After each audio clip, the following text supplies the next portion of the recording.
Hello students, कैसे हैं आप लोग?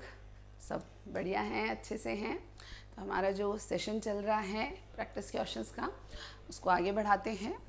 आज के सेशन में भी हम डेवलपमेंट से रिलेटेड क्वेश्चन ही करेंगे, क्योंकि डेवलपमेंट एक बहुत बड़ा सा चैप्टर होता है। वृद्धि विकास की अवधारणा, विकास के नियम, सिद्धांत, बहुत बड़ा ही एक यूनिट होता है। तो इसी को हम कंटिन्यू करते हैं। आज भी 10 क्वेश्चन हम इसी में से लेते हैं, ठीक है।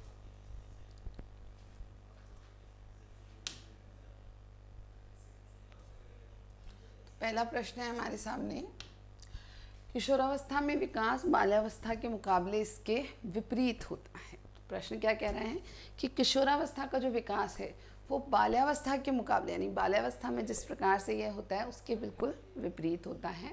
क्योंकि so growth in adolescence is reverse of that in childhood because, यहाँ जो ऑप्शन है हम उनको देख लेते हैं। ऑप्शन ए है, all parts of the body grow simultaneously, शरीर के सभी भाग एक साथ बढ़ते हैं। ऑप्शन बी है, द टॉर्सो ग्रोज फर्स्ट, यानी धड़ पहले बढ़ता है। सी है, लेग्स एक्सेलरेट फर्स्ट, पहले पैर बढ़ते हैं। डी है, hands legs and feet accelerate first, यानी कि हाथ पैर में वृद्धि ज़्यादा होती है। ठीक है, तो इतना तो क्लियर हमको समझ में आ रहा है कि ये जो क्वेश्चन है ये बेसिकली बात कर रहा है बच्चे के फिजिकल डेवलपमेंट की। ठीक है, तो बाल्यावस्था की तुलना में एडोलेसेंस में फिजिकल डेवलपमेंट कैसे अलग है या कैसे रिवर्स माना गया है। तो यहाँ आपको बच्चों ध्यान रखना है इस बात को कि एडोलेसेंस में यानी किशोरावस्था में शुरुआत के साथ ही जो ग्रोथ स्पर्ट होता है, वृद्धि स्फूर्ति प्रारंभ होती है, तो बच्चों का वज़न और ऊंचाई अचानक बढ़ने लगते हैं। अब ऊंचाई जो बढ़ती है तो वहाँ पर एक बात खास होती है कि उसके पैरों का आकार काफ़ी बढ़ता है। ठीक है ना, तो लेग्स तो आएंगे, लेकिन लेग्स से रिलेटेड भी दो ऑप्शन दे दिए यहाँ पर कि लेग्स पहले बढ़ते हैं यानी पैर पहले बढ़ते हैं, यहाँ पे हैंड्स लेग्स और फीट यानी जो उसके पाँव का आकार है वो भी बढ़ता है, क्या उसके हाथ भी तेज़ी से बढ़ते हैं। तो बिल्कुल यहाँ यही सही विकल्प है, क्योंकि इस दौरान इस उम्र में बच्चे के हाथ के आकार में भी बहुत तेज़ वृद्धि होती है। ठीक है, उसके बाद उसके जो पाँव होते हैं तो उस कारण से आप देखोगे कि सडनली जूते के साइजेस बढ़ने लगते हैं। पैंट आप देखोगे उनकी, जैसे बॉयज़ के बारे में हम बात करें तो जो पैंट का साइज़ है वो जल्दी जल्दी आपको चेंज करना पड़ता है कि ऊंची हो जाती है पैंट। ठीक है ना, हर कुछ हो सकता है कि 8-10 महीने में आपको इन दौरान ये परिवर्तन देखने को मिलता है। ठीक है ना, तो खासकर जैसे आप देखोगे ना 8th 9th 10th के बच्चे जो होते हैं वहाँ आपको ये बहुत विजिबल होता है कि पैंट सिलाई और फिर अगले साल तो वो यूजेबल बिल्कुल भी नहीं रहती है, क्योंकि वो काफ़ी ऊंची हो जाती है, क्योंकि उसके पैरों में बहुत बढ़ोतरी हो रही होती है। जबकि चाइल्डहुड में जो टॉर्सो है, जो धड़ है, वो बढ़ता है। ठीक है ना, तुलनात्मक रूप से। लेकिन यहाँ पर एडोलेसेंस में ऐसा नहीं कि धड़ में वृद्धि ही नहीं होगी, धड़ में परिवर्तन नहीं आएगा, पर धड़ की तुलना में जो उसके हैंड लेग एंड फीट है वो पहले बढ़ते हुए दिखाई देते हैं। ठीक है, तो यहाँ आंसर हो जाता है डी। दूसरे प्रश्न पे चलते हैं बच्चों। दूसरा प्रश्न है, Bronfenbrenner interprets parent child interaction as follows. So Bronfenbrenner माता पिता और बच्चे की अन्योन्य क्रिया को इस तरह व्याख्या करते हैं। तो ब्रॉनफेनब्रेनर ने कौन सा सिद्धांत दिया था? तो इन्होंने वातावरण के संदर्भ में, यानी कैसे बालक का वातावरण उसको प्रभावित करता है, अपना सिद्धांत दिया है। ठीक है, पारिस्थितिकी सिद्धांत या इकोलॉजिकल थ्योरी उसको कहा जाता है। और उस सिद्धांत में उन्होंने कुछ तंत्रों की या सिस्टम्स की बात की है। तो वो यहाँ विकल्प में दिए हैं कि क्या मीजो सिस्टम में माता पिता और बच्चे की अंतर्क्रिया को रखा गया है, या मैक्रो सिस्टम में रखा गया है, या एक्सो सिस्टम में रखा गया है, या माइक्रो सिस्टम में रखा गया है। तो सबसे अंदर उन्होंने किसकी बात की है? माइक्रो सिस्टम की। उसके बाद किसकी बात की है? मीज़ो सिस्टम की। तो ये हो गया माइक्रो, उसके बाद मीज़ो, उसके बाद मैक्रो, और उसके बाद बात की है एक्सो सिस्टम की, एक्सो। ठीक है, और यहाँ बालक है। तो बालक और उसके आसपास के लोगों से जो अंतःक्रिया है, यानी बालक के माता पिता, अन्य परिवार के लोग, या बालक के विद्यालय पर जो लोग हैं, उसके संगी साथी हैं, उन सब से जो अंतःक्रिया है उसको रखा गया है उसके पहले सिस्टम में यानी कि माइक्रो सिस्टम में, लघु तंत्र इसको हिंदी में कहते हैं, बट एग्जाम्स में जनरली इसी तरीके से लिख के दिया जाता है, आपको ये नाम ज़रूर याद करने हैं, ठीक है। तो बालक पर सबसे ज़्यादा प्रभाव जिनकी अंतःक्रिया का पड़ता है, ऐसे लोग जिनसे वह लगभग प्रतिदिन अंतःक्रिया करता है, उन सबको माइक्रो सिस्टम में रखा गया है, ठीक है। तो यहाँ सही आंसर हो जाता है डी, माइक्रो सिस्टम। उसके बाद थर्ड क्वेश्चन है, anorexia nervosa is common in many adolescents because. तो एनोरेक्सिया नर्वोसा कई किशोरों में आम है। तो एनोरेक्सिया नर्वोसा होता क्या है, पहले तो ये पता होना चाहिए आपको। तो ये एक डेवलपमेंटल डिसऑर्डर कह सकते हैं हम, विशेषकर किशोरावस्था संबंधित एक डिसऑर्डर है, एक विकार है, जिसके अंतर्गत इस दौरान के, इस आयु के जो बच्चे होते हैं, खासकर बच्चियाँ, ठीक है, वो अपने शरीर को लेके बहुत कंसर्न्ड हो जाते हैं, अपने वज़न को लेके खासकर वो बहुत ज़्यादा चिंतित रहते हैं, और कई बार उनका वज़न ना बढ़े इसलिए वो बिल्कुल खाना पीना ही बिल्कुल ही कम कर देते हैं, लगभग बंद सा कर देते हैं। नॉर्मल बच्चा ऐसा नहीं करेगा, हर बच्चा, लेकिन जिनमें ये डिसऑर्डर डेवलप हो गया, ये विकार विकसित हो गया, उन बच्चों में ऐसा देखने को मिलता है, ठीक है। तो एनोरेक्सिया नर्वोसा एक डिसऑर्डर है जो किशोरावस्था की लड़कियों में खासकर देखने को मिलता है, ठीक है। कहते हैं ना, वो स्लिम ट्रिम बने रहने की जो इच्छा है वो बहुत ज़्यादा होती है, और कुछ ऐसी लड़कियां होती हैं जो इस कारण बिल्कुल खाना पीना छोड़ देती हैं ताकि उनका वज़न बिल्कुल भी ना बढ़े, ठीक है। तो उसी से रिलेटेड क्वेश्चन है, अब पूछा गया कि ये आम क्यों है, ये एडोलेसेंस में कॉमन क्यों है। तो ऑप्शन ए है, वे अपनी उपस्थिति और उनके बारे में दूसरों की धारणा के प्रति सचेत होते हैं। They are conscious of their appearance and others impression about them. तो ये बात सच है, पर बाकी विकल्प देख लेते हैं कि कहीं इससे बेहतर तो उपलब्ध नहीं है। बी है, they are facing too much of peer pressure. वे बहुत अधिक समवयस्क दबाव का सामना कर रहे हैं। हाँ, वो पीयर प्रेशर को भी सामना कर रहे होते हैं, लेकिन क्या एनोरेक्सिया नर्वोसा पीयर प्रेशर के कारण होता है? सिर्फ नहीं।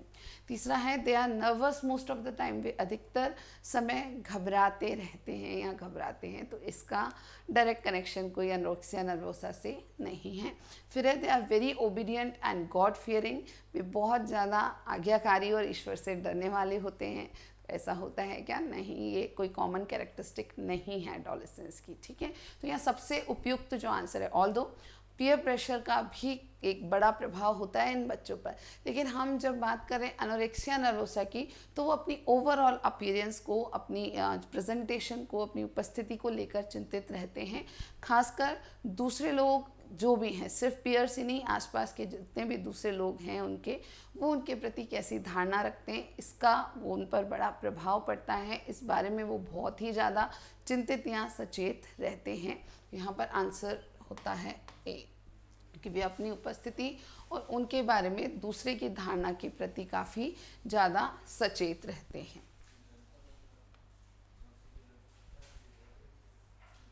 अगला प्रश्न है, वस्तु, घटना या प्रक्रिया की व्याख्या करने के लिए मौजूदा ढांचे को बदलने में प्याजे द्वारा निम्नलिखित में से किसके द्वारा व्याख्यायित किया गया? ठीक है, that modifying the existing structure to interpret the object, event or process was described by Piaget in which of the following? तो वास्तव में प्याजे ने संज्ञानात्मक विकास का सिद्धांत दिया है, जो कि बहुत ही हम कहें कि डिटेल थ्योरी है, बहुत ही प्रसिद्ध सिद्धांत भी है, ठीक है। और उस सिद्धांत में उन्होंने कुछ महत्वपूर्ण अवधारणाएं प्रस्तुत की हैं, और उन्हीं में से इन अवधारणाओं के नाम है, साम्य धारण की बात भी वो करते हैं, अनुकूलन यानी अकोमोडेशन की बात भी वो करते हैं, व्यवस्थापन यानी ऑर्गेनाइजेशन की चर्चा भी उनके सिद्धांत में है, और आत्मसात या आत्मसातीकरण असिमुलेशन की बात भी वे करते हैं। बिल्कुल क्लासेस में बहुत डिटेल से मैंने इस बारे में बात की है, प्याजे की थ्योरी के कॉन्सेप्ट हमने बहुत अच्छे से कवर किए हैं वहाँ पर। अभी जो प्रश्न पूछा गया उस पर फोकस होते हैं कि मॉडिफिकेशन ऑफ एग्जिस्टिंग स्ट्रक्चर, या फिर जो मौजूदा ढांचा है उसको बदलने की प्रक्रिया, ठीक है। तो कोई वस्तु, घटना या प्रक्रिया जो भी उसके समक्ष है बच्चे के, उसमें जो भी मौजूदा ढांचा, स्ट्रक्चर या स्कीमा बना हुआ है उसमें बदलाव करने को क्या कहते हैं। तो ये संशोधन या बदलाव जो स्कीमा में होता है उसके लिए एक पर्टिकुलर टर्म होता है। जो बच्चे मुझसे क्लास में पढ़े हैं उनको ज़रूर ये बात याद रहती है कि ये टर्म कौन सा वाला होता है। तो ये टर्म होता है अकोमोडेशन। अब देखो बच्चों क्या है कि यहाँ आपको बिल्कुल फोकस्ड रहना है इंग्लिश टर्मिनोलॉजी पर, ठीक है। हिंदी में इस अकोमोडेशन को वो अनुकूलन भी लिख देते हैं, लेकिन वास्तव में अनुकूलन अडेप्टेशन का सही ट्रांसलेशन होता है। अकोमोडेशन के लिए सही ट्रांसलेशन होता है समंजन, ठीक है। लेकिन वो समंजन लिखें, अनुकूलन लिखें, समायोजन लिखें या कोई और शब्द लिखें, इंग्लिश में टर्म क्या लिखा होगा, अकोमोडेशन लिखा होगा। और हम हमारी क्लास में बिल्कुल प्रॉपर टर्म्स को इंग्लिश में लेते हैं। हर टर्म, ऐसा नहीं 2-4 लिखा दिए नाम मात्र को, हर टर्म हम क्लास में इंग्लिश में कवर करते हैं ताकि ट्रांसलेशन की जो चूक, जो भूल होती हैं पेपर में, वो आपका नुकसान कर सकती है, उससे आप बच पाएँ, ठीक है।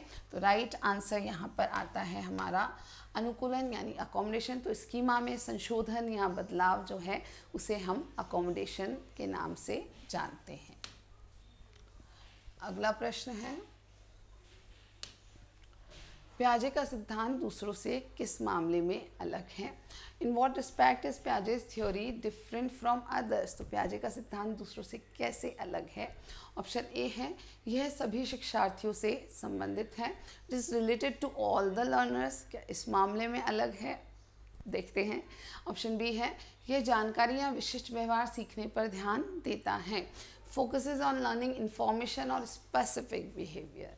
क्या ऐसा है, नहीं, पियाजे के थ्योरी में ऐसी कोई स्पेसिफिक चीज़ की लर्निंग पर फोकस नहीं किया गया है। तीसरा है, यह व्यवहार, अवधारणाओं, विचारों आदि की संख्या और जटिलता में क्रमिक वृद्धि का प्रस्ताव करता है। That it proposes a gradual increase in the number and complexity of behaviour, concepts, ideas etcetera. वास्तव में पियाजे के संज्ञानात्मक विकास के सिद्धांत में यही बताया गया है कि कैसे एक बच्चे की मस्तिष्कीय क्षमताएं ग्रेजुअली बढ़ती हैं, धीरे धीरे उनमें कैसे परिवर्तन आने लगता है। नहीं, जैसे जैसे बच्चे की उम्र बढ़ती है उसके मस्तिष्क में परिपक्वता आती है और अपने वातावरण से वो अधिक से अधिक अंतःक्रिया करके नई चीज़ों को जानने समझने लगता है। तो यहाँ इसी बात को कहा गया है कि उसका व्यवहार, उसकी अवधारणाएं, विचार, इन सब की संख्या और इनकी जटिलता धीरे धीरे बढ़ती है। बिल्कुल यही पियाजे ने अपने सिद्धांत में कहा है और यही अलग बात है, खास बात है उनके सिद्धांत की, ठीक है। डी ऑप्शन क्या था, देख लेते हैं। ये मैंने गलती की अभी, हमें कभी भी पूरे ऑप्शंस पढ़ने से पहले आंसर नहीं करना, भले ही आप कितने भी श्योर हों। जैसे हाँ, हम श्योर हो जाते हैं कई बार, बहुत 100% पता होता है, बट फिर भी ये गलती आप लोग मत करना कि हाँ चौथा ऑप्शन पढ़ने से पहले आंसर कर दो, चौथा ऑप्शन पढ़ लेना चाहिए, ठीक है। So it focuses on development rather than learning. यह शिक्षण के बजाय विकास पर केंद्रित है, शिक्षण नहीं अधिगम।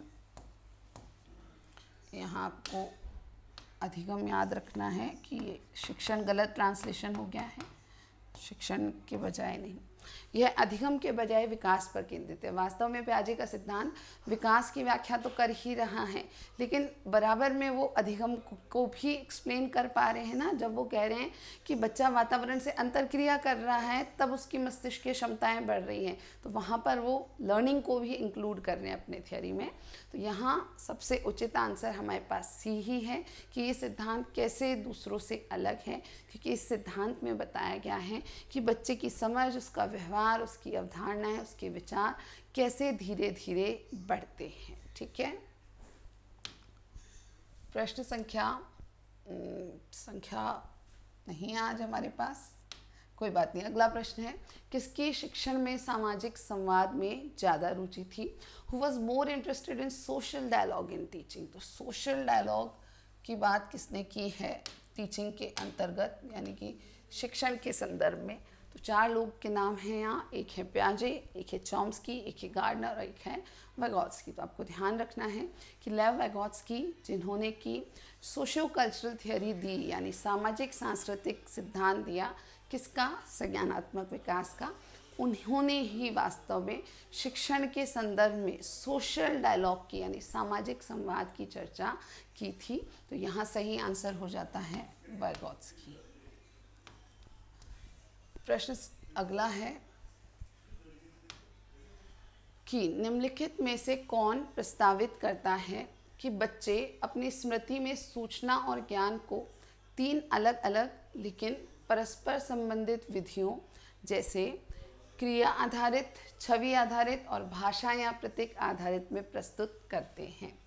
तो कौन से मनोवैज्ञानिक ने ये बताया था, एक बार इंग्लिश में देख लेते हैं। Who among the following propose that children represent information and knowledge in their memory in 3 different but interrelated modes? तो 3 अलग अलग मोड्स की बात किसने की थी? ये 3 मोड कौन कौन से हैं? एक्शन बेस्ड है, इमेज बेस्ड है और लैंग्वेज या सिंबल बेस्ड है। तो 3 हो गए। कौन कौन से तरीके हैं? क्रिया आधारित, छवि आधारित और भाषा या प्रतीक आधारित। तो यहाँ 4 नाम हैं। यूरी ब्रॉनफ्रेंबर्गर हैं, जेरोम ब्रूनर हैं, विगोत्स्की हैं, पियाजे हैं। हमने क्लासेस में इन सब की थ्योरीज को बहुत अच्छे से कवर किया है। अगेन जिस बच्चे ने क्लास कवर की है वो इस क्वेश्चन को बहुत आसानी से आंसर कर सकता है। तो हम जानते हैं कि जेरोम ब्रूनर ने 3 मोड्स की बात की है, इन 3 विभिन्न आधारों की बात की है। और इसमें पहला जो है वो क्रिया आधारित है जिसको क्रेइक कहते हैं, दूसरा छवि आधारित है जिसको प्रतिमात्मक कहते हैं और तीसरा भाषा या प्रतीक आधारित है जिसको प्रतीकात्मक कहते हैं। अंग्रेजी में इनके नाम एनेक्टिव मोड, आइकॉनिक मोड और सिंबॉलिक मोड्स होते हैं। ठीक है, तो सही आंसर है बी, जेरोम ब्रूनर। अगला प्रश्न है, कॉलबर्ग के अनुसार सही और गलत के प्रश्न के बारे में निर्णय लेने में शामिल चिंतन प्रक्रिया को कहा जाता है। तो हम जानते हैं कि कॉलबर्ग ने नैतिक विकास का सिद्धांत प्रस्तुत किया जो कि बहुत बहुत प्रसिद्ध है और बहुत डिटेल्ड भी है। ठीक है, क्वेश्चन क्या है इंग्लिश में भी देख रहे हैं। According to Kohlberg the thinking processes involve in judgements about questions of right and wrong is called. तो इसे क्या नाम दिया है कि हमारा जो चिंतन है किसको लेकर के, सही और गलत के निर्णय को लेकर के, कि क्या सही है क्या गलत है, इस बारे में हम जो चिंतन करते हैं उसके लिए कॉलबर्ग ने क्या टर्म यूज़ किया है। ए है नैतिक यथार्थवाद, मोरल रियलिज्म, बी है नैतिक दुविधा, मोरल डिलेमा, सी है नैतिक सहयोग, मोरल कोऑपरेशन और डी है नैतिक तर्कना यानी मोरल रीजनिंग। काफ़ी कंफ्यूजिंग टर्म्स दिख रहे होंगे आपको।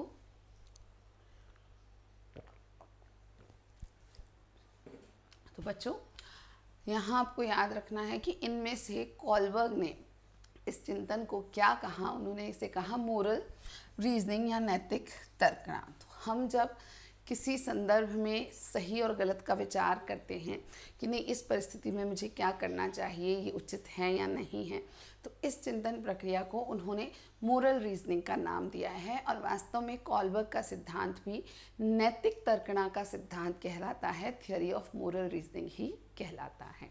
अगला प्रश्न देखते हैं, निम्नलिखित में से कौन सा वाइगोत्स्की के सामाजिक सांस्कृतिक सिद्धांत पर आधारित है।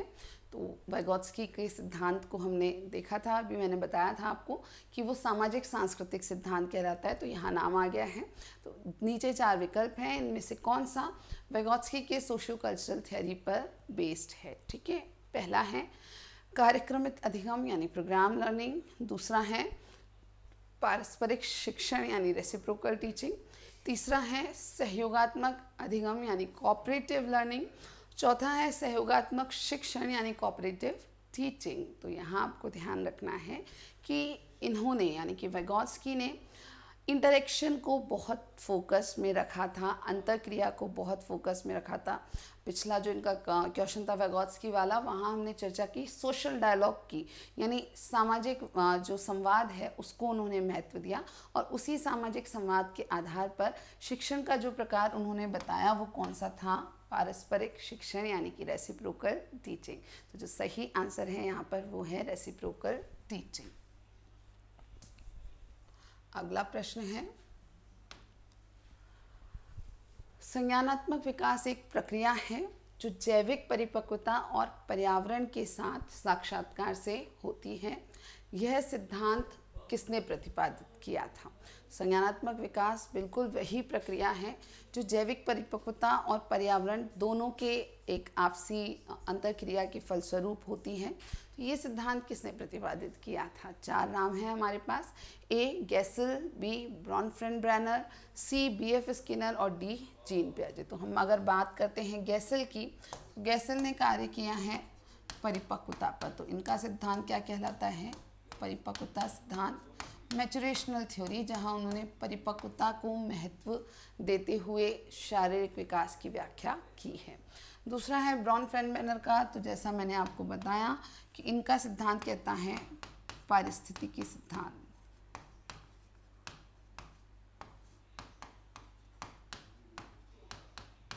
Ecological theory. इन्होंने वातावरण की व्याख्या की है विकास की प्रक्रिया में। फिर आते हैं बीएफ स्किनर। तो इन्होंने तो अधिगम का सिद्धांत दिया है, ठीक है। स्किनर का अधिगम का सिद्धांत, जिसको क्रिया प्रसूत अधिगम कहा जाता है, वो बहुत प्रसिद्ध है और बिल्कुल अधिगम के भी प्रश्न हम हल करेंगे और वहाँ स्किनर का नाम आपको अच्छे से देखने को मिलेगा, ठीक है। अब चौथे बचे यहाँ पर हमारे पास जीन पियाजे। जीन पियाजे ने, हमने पहले चर्चा की, इसकी संज्ञानात्मक विकास का सिद्धांत प्रस्तुत किया है और अपने इसी संज्ञानात्मक विकास के सिद्धांत में जीन पियाजे ने ये अंतरक्रियावादी विचारधारा प्रस्तुत करी है। क्या है ये? जो बात ऊपर लिखी है उसको कहते हैं अंतरक्रियावादी विचारधारा, इंटरेक्शनिस्ट पर्सपेक्टिव। ये इंटरेक्शनिस्ट पर्सपेक्टिव यही कहता है कि विकास की प्रक्रिया में परिपक्वता और पर्यावरण या वातावरण दोनों की एक अंतर्क्रिया होती है।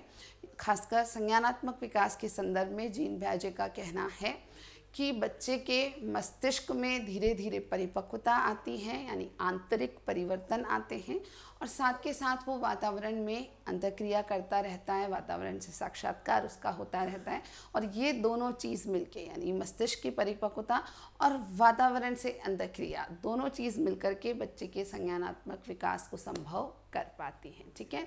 सही आंसर यहाँ पर है हमारा डी, जीन पियाजे। तो यहाँ हमारे आज का जो सेशन है उसके प्रैक्टिस क्वेश्चन भी ख़त्म होते हैं। आप लोगों का बहुत बहुत धन्यवाद जो आप लोगों ने मुझे सुना, ठीक है। आई थिंक कि आपको कुछ तो अप्रोच में चीज़ें समझ में आ रही होंगी और अगर आपकी कोई पर्टिकुलर टॉपिक की नीड है, आप चाहते हैं कि उससे रिलेटेड क्वेश्चन सॉल्व कराए जाएं, तो आप बता सकते हैं कमेंट बॉक्स में। आज के लिए इतना ही, मिलते हैं अगले सेशन में। Thank you, bye bye.